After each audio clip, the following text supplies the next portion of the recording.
Pretty soon I'll be declaring the Hormuz Strait a territory of the United States.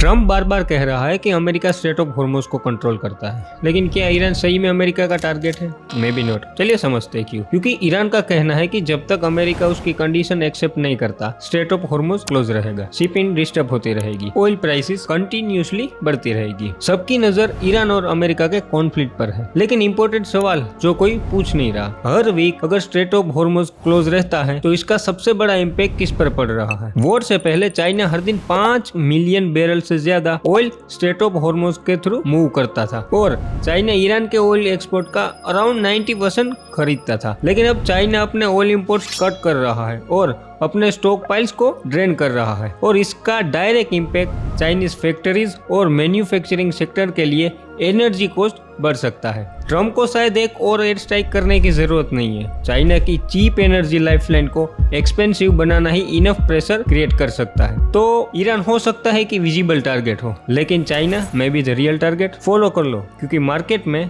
Next move समझना जरूरी है।